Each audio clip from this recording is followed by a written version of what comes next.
Hello दोस्तों, welcome back to our channel. तो आज हम लोग 10,000 वर्ड सीरीज के 228 एपिसोड को एक्सप्लेन करने जा रहे हैं। अगर अभी तक आपने सीरीज के पिछले एपिसोड नहीं देखे तो उसका लिंक आपको नीचे डिस्क्रिप्शन और कमेंट बॉक्स में मिल जाएगा। हाँ, वहाँ से जाके वो भी देख सकते हैं। तो चलिए बिना और ज्यादा टाइम जाए के अपनी इस अमेजिंग वीडियो को स्टार्ट करते हैं। तो जैसा कि हमने पिछले एपिसोड में देखा था, लिन फेंग ने बीच में आते हुए किंगर के ऊपर हमला करके वहाँ पे लिंगार की जान बचा ली थी और उसी के साथ साथ लिन फेंग ने वहाँ पे लिंगार का बदला लेने के लिए किंगर को चैलेंज भी कर दिया था। और यहीं से नेक्स्ट एपिसोड की शुरुआत होती है, जहाँ हम देखते हैं कि किंगर लिन फेंग का मजाक उड़ाते हुए उससे कहती है कि आज तक मैं कभी किसी से भी नहीं हारी और तुम हो कि तुमने बिना कुछ सोचे समझे मुझे यहाँ पे चैलेंज कर दिया, लेकिन क्योंकि तुम मेरे बारे में कुछ भी नहीं जानते इसलिए मैं तुम्हें एक और चांस दे रही हूँ। अपने काम से काम रखो और इस मैटर से दूर ही रहो, वरना तुम्हें बाद में बहुत ज्यादा पछताना पड़ेगा। किंगर की ये बात सुनकर हम देखते हैं कि लिन फेंग तो उसे वहाँ पे कुछ नहीं कहता, लेकिन शाओटियन वहाँ पे उसका मजाक उड़ाते हुए कहता है एक और कुएं का मेंढक जो कि इस दुनिया में खुद को सबसे पावरफुल मानता है। जबकि लिन फेंग उसे वहाँ पे सीधे सीधे चैलेंज करते हुए कहता है कि तुम्हें मेरे बारे में फिक्र करने की कोई जरूरत नहीं है, तुम बस फाइट के लिए तैयार हो जाओ। लिन फेंग की ये बात सुनकर किंगर गुस्से से उसे कहते हैं कि तुम कुछ ज्यादा ही एरोगेंट हो, मुझे लगता है आज मुझे यहाँ पे तुम्हारी सारी एरोगेंस को निकालना ही पड़ेगा। और ये कहते हुए किंगर ऊपर हवा में उठ गई थी और अपनी फ्लेम पावर का यूज करते हुए उसने वहाँ पे एक बहुत बड़ा जेंट स्पिरिचुअल हैंड भी क्रिएट कर लिया था, जिसकी मदद से देखते ही देखते किंगर वहाँ पे लिन फेंग के ऊपर हमला भी कर देती है। लेकिन हम देखते हैं कि लिन फेंग तो वहाँ पे अपनी तरफ आते हुए इतने ज्यादा पावरफुल अटैक को देखकर भी बिल्कुल नहीं घबराता और उसने वहाँ पे अपनी मामूली से ही डिवाइन पावर का यूज करते हुए किंगर के हमले के ऊपर ही हमला कर दिया था। लेकिन लिन फेंग का ये मामूली सा अटैक भी किंगर के लिए काफी ज्यादा था, क्योंकि हम देखते हैं कि लिन फेंग के अटैक ने न सिर्फ वहाँ पे उसके स्पिरिचुअल हैंड को पूरी तरह से डिस्ट्रॉय कर दिया था,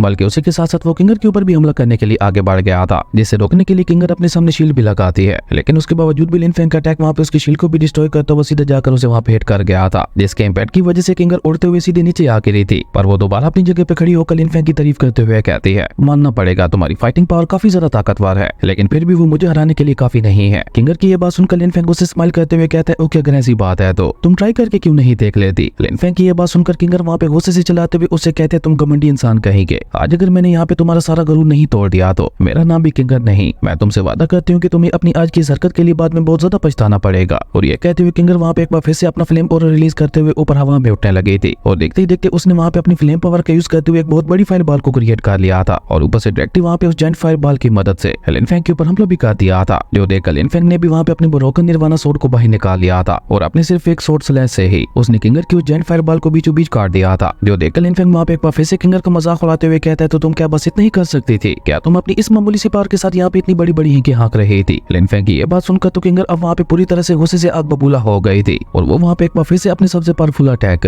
डीमन हेल आई को समन करने लगी थी। और हम देखते हैं कि किंगर के अटैक इतना ज्यादा पावरफुल था कि उसकी वजह से वहाँ का पूरा मौसम ही चेंज होने लगा था, जो देखकर तो अब मिस्टर याको को भी वहाँ पे लिन फेंग की चिंता होने लगी थी। लेकिन तभी किंगर ने अचानक ही वहाँ पे अपनी डीमन हेल आई की एक सोल कैचिंग टेक्निक का यूज करते हुए लिन फेंग के ऊपर हमला कर दिया था। इस टेक्निक का यूज किसी को भी बेहोश करने के लिए किया जाता था और जैसे किंगर इस टेक्निक का यूज वहाँ पे लिन फेंग के ऊपर करती है तो हम देखते हैं कि लिन फेंग का सर भी वहाँ पे धीरे धीरे चकराने लगा था और इसी बीच किंगर मौके का फायदा उठाते हुए अपने एक और बहुत ही ज्यादा पावरफुल अटैक की तैयारी करने लगी थी और देखते ही देखते उसने वहाँ पे अपनी डीमन फ्लेम का यूज करते हुए एक बहुत बड़ी फॉर्मेशन बना दी थी, जिसके अंदर से एक बहुत ही ज्यादा पावरफुल मास्टर सोल निकल कर बाहर आती है, जो देखकर किंगर का भाई किंग शेन खुश होते हुए लिन फेंग से कहता है कि लड़के अब देखना मेरी बहन कैसे तुम्हारा सारा गरूर मिट्टी में मिलाती है। इस अटैक के बाद तुम्हें अपनी पूरी लाइफ पछतावा रहेगा कि आखिर तुमने किंगर को चैलेंज क्यों किया था। किंग शेन की ये सारी बातें सुनकर लिंगार, जिसने अब तक वहाँ पे खुद को हील कर लिया था, वो भी अपनी जगह पे खड़े होते हुए किंग शेन से कहती है कि लिन फेंग सन ऑफ गॉड है और सन ऑफ गॉड को हराना तुम्हारी इस बहन किंगर की भी बस की बात नहीं है। आज जो यहाँ पे हारेगा वो कोई और नहीं बल्कि तुम्हारी बहन किंगर ही होगी। लिंगार की ये बात सुनकर किंग शेन वहाँ पे उसका मजाक उड़ाते हुए कहता है कि सपने देखना बंद करो और रियलिटी में आओ। और इसी बीच हम देखते हैं कि वो मास्टर सोल भी वहाँ पे लिन फेंग के ऊपर हमला करने के लिए आगे बढ़ गई थी, जबकि लिन फेंग तो अभी भी अपनी जगह पे उसी तरह से खड़ा था, क्योंकि अभी भी उसके ऊपर सोल कैचिंग टेक्निक का असर हो रहा था, जिसकी वजह से लिन फेंग का पूरा दिमाग ही घूम गया था। लेकिन हम देखते हैं कि लिन फेंग ने वहाँ पे बहुत ही जल्द खुद को शांत करवाते हुए उस सोल कोचिंग अटैक को ही डिस्ट्रॉय कर दिया था और उसी के साथ साथ लिन फेंग ने वहाँ पे अपनी आंखें भी खोल ली थी। पर तब तक उस मास्टर सोल का अटैक वहाँ पे लिन फेंग के काफी करीब पहुंच चुका था, जो देखकर लिन फेंग ने भी उस अटैक को रोकने के लिए डायरेक्ट अपना हाथ ही आगे बढ़ा दिया था। और हम देखते हैं कि लिन फेंग ने वहाँ पे अपने सिर्फ एक हाथ से ही उसके इतने ज्यादा पावरफुल हमले को रोक लिया था। और उसके बाद लिन फेंग वहाँ पे स्माइल करते हुए किंगर से कहता है मानना पड़ेगा तुम्हारी ये टेक्निक वाकई काफी ज्यादा कमाल की थी, लेकिन अफसोस ऐसी मामूली सी ट्रिक्स का यूज करते हुए तुम मुझे नहीं हरा सकती। और ये कहते हुए लिन फेंग ने वहाँ पे एक बार फिर से अपना डिवाइन स्पिरिचुअल ऑरा रिलीज कर दिया था और ऐसा होते ही वो so called powerful master soul वहाँ पे एक ही झटके में डिस्ट्रॉय हो गई थी। और ये सब बेचारी किंगर के लिए किसी झटके से कम नहीं था। लिन फेंग के ऐसी कमाल के पास को देखते हुए वहाँ पे उसकी आंखें फटी की फटी रह गई थी, लेकिन हम देखते हैं कि वो उसके बावजूद भी वहाँ पे अपनी हाथ नहीं मानती और उसने वहाँ पे अपनी 9 डीमन हेल आइज को अपनी मास्टर सोल के साथ मर्ज करते हुए अपनी असुरा मास्टर सोल को बाहर निकाल लिया था, जो कि देखने में बहुत ज्यादा खतरनाक और पावरफुल लग रही थी। जो देखकर लिन फेंग के सभी मास्टर्स वहाँ पे काफी ज्यादा परेशान हो गए थे और मास्टर जो तो घबराते हुए कहने लगे थे ये तो लेजेंडरी असुरा मास्टर सोल है। वहीं मास्टर याकूब भी वहाँ पे सीरियस होते हुए अपने मन में कहते हैं तो यही है किंगर की वो इनहेरिटेंस इनहेरिटेंस जो कि उसने किसी दूसरी realm से हासिल की थी। मानना पड़ेगा ये वाकई काफी ज्यादा कमाल की है, पर मैं उम्मीद करता हूँ कि लिन फेंग इसे आसानी से संभाल लेगा। वहीं दूसरी तरफ देखते ही देखते किंगर ने वहाँ पे अपनी मास्टर सोल की मदद से रिवार्ड्स पे और यंग एनर्जी का यूज करते हुए वहाँ पे लिन फेंग के नीचे एक टोर्नेडो बना दिया था, जो कि लिन फेंग को लेता हुआ धीरे धीरे ऊपर हवा में उठने लगा था। पर हम देखते हैं कि लिन फेंग वहाँ पे उससे बचने के लिए कुछ भी नहीं कर रहा था, क्योंकि वो भी किंगर की ट्रू पावर्स को देखना चाहता था। और तभी किंगर की मास्टर सोल ने वहाँ पे एक बहुत बड़ी जेंट स्पिरिचुअल सोर्ड की मदद से लिन फेंग के ऊपर हमला कर दिया था, जिसे रोकने के लिए पहले तो लिन फेंग वहाँ पे अपने डिवाइन स्पिरिचुअल एनर्जी को रिलीज करता है, जिसके रिलीज होते ही वो टोर्नेडो वहीं पे डिस्ट्रॉय हो गया था। और उसके बाद हम देखते हैं कि लिन फेंग वहाँ पे बहुत ही तेजी से टेलीपोर्ट होता हुआ सीधा वहाँ पे किंगर की मास्टर सोल के सामने आ गया था और अपनी डिवाइन एनर्जी को वहाँ पे अपने पंच में ट्रांसफर करते हुए उस मास्टर सोल को वहाँ पे एक बहुत ही ज्यादा पावरफुल पंच मारते हुए उसे एक झटके में खत्म कर दिया था, जिसके इम्पैक्ट की वजह से बेचारी किंगर भी उड़ते हुए दोबारा नीचे आ गिरी थी। और अब तो उसकी हालत वहाँ पे और भी ज्यादा खराब हो चुकी थी, इवन अब उसके मुंह से ब्लड भी निकलने लगा था। पर वो दोबारा किसी तरह से अपनी जगह पे खड़ी होकर हैरान होते हुए कहती है कि नहीं, ऐसा नहीं हो सकता, ये इम्पॉसिबल है। आखिर तुमने मेरी इतनी ज्यादा पावरफुल असुरा मास्टर सोल को इतनी आसानी से कैसे हरा दिया। लेकिन अभी किंगर वहाँ पे हैरान होते हुए ये सब कह ही रहे थे कि तभी हम देखते हैं लिन फेंग ने अचानक वहाँ पे अपनी निर्वाणा फायर का यूज करते हुए उसे वहाँ पे चारों तरफ से घेर लिया था और इसी बीच उसे वहाँ पे अपने फर्नेस के अंदर ट्रैप भी कर दिया था, जो देखकर किंगर वहाँ पे काफी ज्यादा घबरा गई थी। इसलिए वो उस फर्नेस के अंदर अपनी डिवाइन फिस्ट टेक्निक का यूज करते हुए लगातार वहाँ पे उस फर्नेस को डिस्ट्रॉय करने के लिए उसके ऊपर हमले करने लगी थी। लेकिन हम देखते हैं कि उस फर्नेस के ऊपर उसके किसी भी अटैक असर नहीं हो रहा था, क्योंकि इस फर्नेस में तो लिन फेंग ने डीमंस तक को रिफाइन कर दिया था। तो उनके मुकाबले में ये किंगर फिर क्या ही चीज थी। और इसी बीच हम देखते हैं कि लिन फेंग ने वहाँ पे अपने फर्नेस के अंदर ही अपनी निर्वाणा सोर्ड का यूज करते हुए दोबारा वहाँ पे किंगर के ऊपर हमला कर दिया था। और अपनी तरफ आते हुए इतने ज्यादा पावरफुल अटैक को देखकर मजबूरन किंगर को वहाँ पे अपने फ्लेम डिवाइन सोल बीट का यूज करना पड़ा था। और जैसे उस फर्नेस के अंदर उन दोनों के अटैक्स आपस में टकराते हैं तो वहाँ पे एक बहुत बड़ा ब्लास्ट होता है, जिसकी वजह से बेचारी किंगर एक बार फिर से उड़ते हुए पीछे जा गिरी थी। लेकिन अब तो उसे वहाँ पे अपनी आंखों पे यकीन ही नहीं हो रहा था। वो हैरानगी से वहाँ पे लिन फेंग की तरफ देखते हुए कहती है, मुझे यकीन नहीं हो रहा कि इस मामूली से दिखने वाले लड़के ने मुझे अपने फ्लेम डिवाइन सोल बीट का यूज करने के लिए मजबूर कर दिया। लेकिन हम देखते हैं कि लिन फेंग तो अभी भी वहाँ पे नहीं रुकता और उसने भी वहाँ पे सेम किंगर की ही तरह अपनी निर्वाणा फायर का यूज करते हुए वहाँ पे एक फायरबॉल को क्रिएट कर दिया था। और उसकी मदद से लिन फेंग अचानक वहाँ पे किंगर के ऊपर हमला भी कर देता है, जो देखकर किंग शेंग जल्दी से अपनी बैंड को वहाँ सेटने के लिए कहने लगा था। पर तब तक बहुत ज्यादा देर हो चुकी थी, इसलिए हम देखते हैं कि मजबूरन मास्टर किंग को उस अटैक को रोकने के लिए बीच में आना पड़ता है। और मास्टर किंग ने ना सिर्फ वहाँ पे उस हमले को डिस्ट्रॉय कर दिया था, बल्कि उसी के साथ साथ उसने वहाँ पे लिन फेंग के ऊपर हमला करने के लिए अपने स्पिरिचुअल पेट बीस्ट को भी बाहर निकाल लिया था, जो कि वहाँ पे बहुत ही तेजी से लिन फेंग के ऊपर हमला करने के लिए आगे बढ़ता है। पर मास्टर याकू ने समय रहते ही बीच में आते हुए उस स्पिरिट बर्ड बीस्ट को वहाँ पे अपने सिर्फ एक हाथ से ही रोक लिया था और उसी के साथ साथ उसे वहाँ पे उठा के पीछे की तरफ भी फेंक दिया था, जिसका असर सीधा जाके वहाँ पे मास्टर किंग को हुआ था। जो देखकर मास्टर किंग वहाँ पे गुस्से से मास्टर याकू को घूरने लगा था, जो देखकर मास्टर याकू वहाँ पे उसका मजाक उड़ाते हुए कहते हैं, तुम्हें शर्म नहीं आती, तुम गॉड रियलम में पहुंचने वाले हो और तुम हो कि तुम यहाँ पे जूनियर्स के बीच की फाइट में इंटरफेयर कर रहे हो। ये तो तुम्हारे लिए बहुत ही शर्म की बात है। क्या तुम्हारे फ्लेम क्लैन के सभी लोग तुम्हारी तरह घटिया होते हैं जिनको अपनी हार बर्दाश्त नहीं होती। जिस पे मास्टर किंग मास्टर याकू से कहता है, जब ये फाइट पहले ही खत्म हो चुकी थी तो फिर तुम्हारे इस डिसेबल गूफेंग ने दोबारा मेरी ग्रैंड डॉटर के ऊपर हमला क्यों किया। ये दर्शाता है कि तुम्हारा ये डिसेबल गूफेंग बहुत ही ज्यादा क्रूअल है। मास्टर किंग की ये बात सुनकर मास्टर याकू वहाँ पे हंसते हुए कहते हैं कि क्या मजाक है। अभी जब तुम्हारी ग्रैंड डॉटर किंगर ने लिंगार के आने के बावजूद भी उसके ऊपर हमला किया था तब तो तुमने कुछ भी नहीं बोला था, और अब जब मेरे डिसेबल ने ऐसा किया है तो मेरा डिसेबल जालिम बन गया। और वैसे भी तुम्हारी ग्रैंड डॉटर ने अपने मुंह से नहीं बोला था कि उसने अपनी हार मान ली है। मास्टर याकू कैसा कहते हैं, किंगर वहाँ पे उदास होते हुए कहते हैं कि ओके ठीक है, मैं अपनी हार मानती हूँ। जो देखकर किंग शेंग वहाँ पे हैरान होते हुए कहता है, मेरी बहन के पास तो दूसरी रियलम की इनहेरिटेंस है, तो उसके बावजूद भी इस जैसे एक मामूली से लड़के ने मेरी बहन को कैसे हरा दिया, ये इम्पॉसिबल है। ग्रैंडफादर, मुझे तो लगता है जरूर इस लड़के ने यहाँ पे कोई चीटिंग की है। लेकिन हम देखते हैं कि मास्टर किंग ने वहाँ पे अपने पोते को चुप करवा दिया था और वो लिन फेंग और मास्टर याकू की तरफ आगे बढ़ते हुए कहते हैं, आज तो तुम्हारा टाई सेट इस गूफेंग की वजह से जीत गया, लेकिन अगर ये गूफेंग ना होता तो तुम्हारे टाई सेट को बहुत ही बुरी तरह से हार का सामना करना पड़ता। जिस पे मास्टर याकू भी वहाँ पे उसका मजाक उड़ाते हुए कहता है कि मुझे लगता है हार जाने के बावजूद भी तुम्हें अभी तक अकल नहीं आई। बेवकूफ कहेंगे, गूफेंग हमारे टाई सेट का ही तो डिसेबल है, और अब अगर तुमने यहाँ पे कुछ भी बकवास करने की कोशिश की तो फिर मुझे ब्लेम मत करना कि मैंने तुम्हारे फ्लेम क्लैन के ऊपर कोई रहम नहीं दिखाया था।